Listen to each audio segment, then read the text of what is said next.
everybody, it's Liz, and here's the lineup for the Popping Collars franchise for the month of August 2020.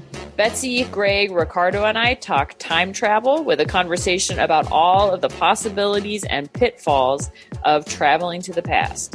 Take 2 features the return of Holly McHale Larson, discussing the influx of live-action Disney princess movies. Betsy and Greg review the film Glory in this month's Going on 30.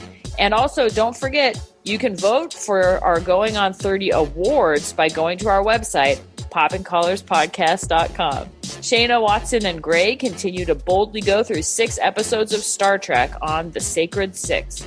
This month, they're exploring the classic episode, The Devil in the Dark.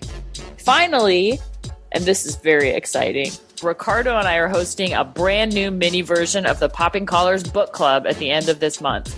Join us for our end of the summer reading suggestions. Thanks for listening, and keep those collars popped. Shayna, what's the weirdest thing you've ever found while digging for precious metals? Worms? There's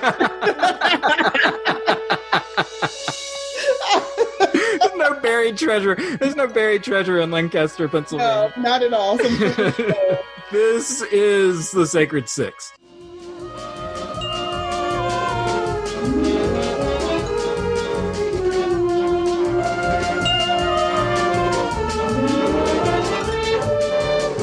Welcome to The Sacred Six. Sometimes an item in pop culture is just too big for one podcast episode, and that's where this show steps in. I'm your host, Greg Knight, and my special guest for this series is Shayna Watson. Shayna, how are you? I'm good, thanks.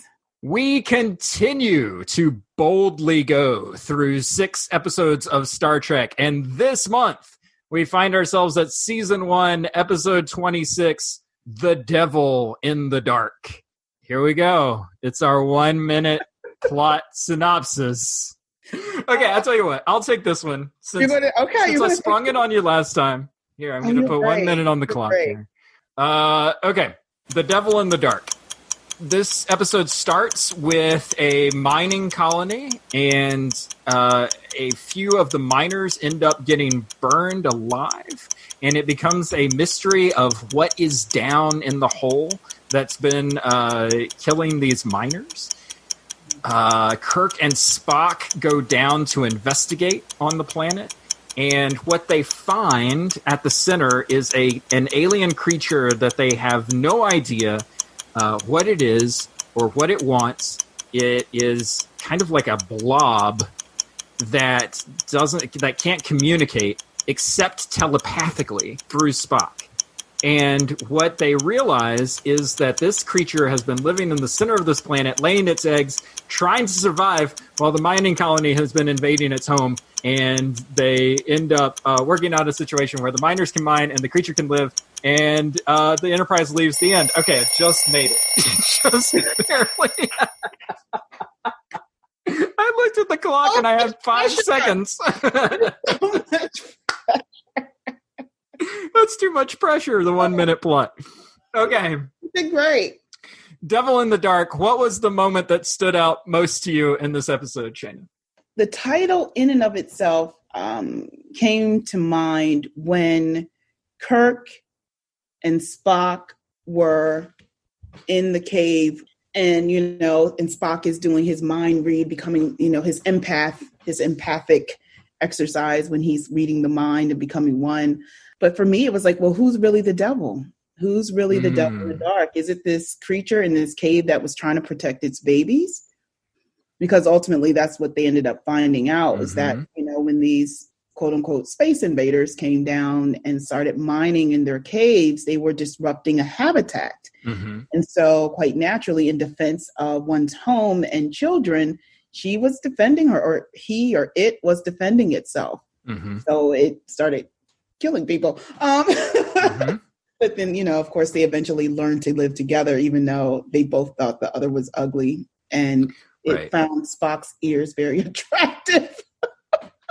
I can't remember the name of it. I'm just going to call it the creature. Yeah, mine was that first encounter that Kirk and Spock have with the creature. Uh-huh. And I think that the reason that it stood out in my mind is because Kirk was emphatic leading up to the moment before he actually saw it with his own eyes. He was emphatic that whatever was down there, it was necessary to be killed, and that it was nothing but a menace. Like, he couldn't fathom that it could be anything else. The reason that first encounter stands out to me, especially between Kirk and the creature, is because he doesn't fire first. He waits. The creature's coming towards him, and he just waits, and he stays patient, and then he makes a decision. And I think that so often, like, what we see from leaders in our current world and anywhere, is that like, there's this kind of social media like function where it's like, get your take out there right away, get your idea out there as soon as possible. But the strength of Kirk in this moment is that he waited until he had the information that he needed to then make a decision. It wasn't just shoot first and figure it out later. It was, well, let me think about this for a second. Yeah, he was hard set on killing this creature. I mean, because it makes sense.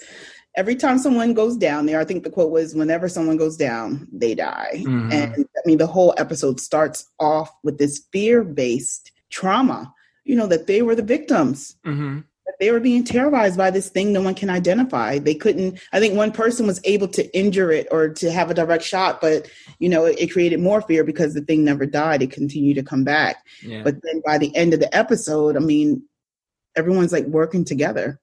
Like, but it almost didn't happen because everyone wanted to lynch the rock creature. Mm-hmm. Now, again, the Starfleet coming in as, they're like the United Nations of outer space, but the miners, they were just like, get out of our way. Mm-hmm. We're going to kill this creature. And they like literally attacked them. And in my mind, for me, it triggered a lynch mob right away. Yeah. Like, they're going in, who cares who's in their way? They're going to kill this creature. So, yeah. No, and that's totally, what it seemed like. And it was such a great idea to make the creature as other as possible. So that it wasn't humanoid. It didn't have any kind of features that we would think of as human. Even Bones is like, it's not a carbon-based life form. Like, it's a rock. Like, that's not even a living creature, it's like, it was so other that they couldn't even comprehend how it was even alive. So that may be like the easiest way of stomping something out. I mean, that's like, basically the miners are like, we're trying to step on an ant. Like, what can an ant think about the world? Like, how can that be a living creature? Now you've got me thinking about the title. Love that image of the devil in the dark, and who is the devil? Because now you could basically tell this story from the creature's point of view, and it basically is like the movie Alien. It's like this thing is coming in and wiping out my babies and my eggs, and like, I don't understand it, and I can't figure out why they're doing it. Until you just said that, I didn't appreciate it. I just thought the little alien creatures were gross. They're planting their seeds inside of human beings. I'm like, no, take them out. But now I'm just like, oh. Yeah. We are the well, they had sharp teeth, though, so maybe they just... All right. So where does this episode intersect with where we are today? I think we're still asking the question, who is the devil in the dark? Mm-hmm. I can see how information and communication can be misconstrued, but the part that was challenging and the miners would have never known until Spock translated for them. Mm-hmm. So how do we, I guess I'm getting all Christian right now, and theological, how do you're in the right place. Yeah, you're in the right place for that. Like, how do we respond to that call to translate, to interpret, to heal when people are speaking at or past one another? Because a lot of those things could have easily have been resolved at the beginning had the miners had known, oh, we're in somebody's habitat. Mm-hmm. And for it to be able to express its pain, its concern. Yeah. So yeah, I'm totally in agreement with you. What it made me think of were Westerns that I watched as a kid.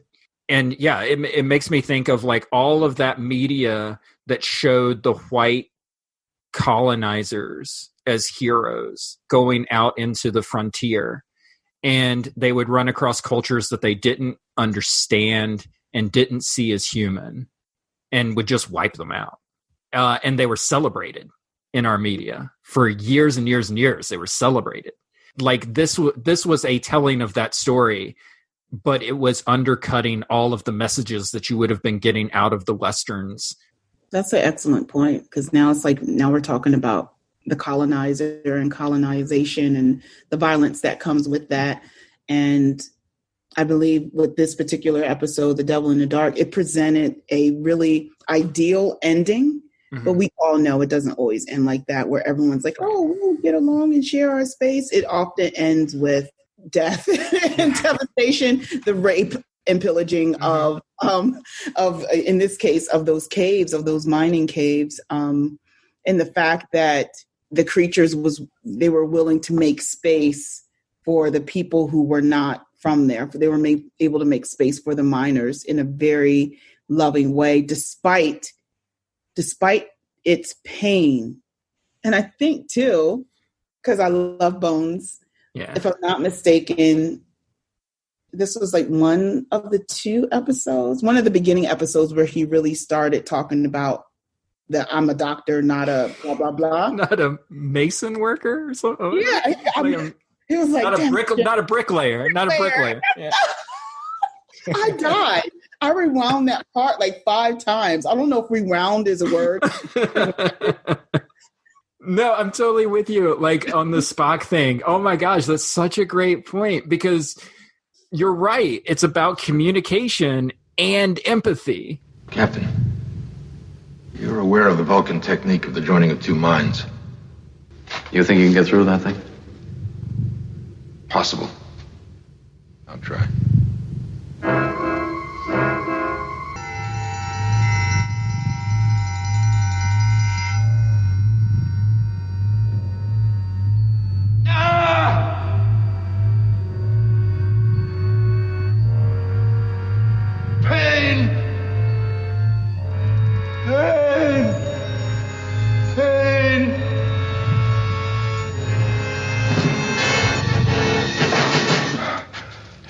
Captain.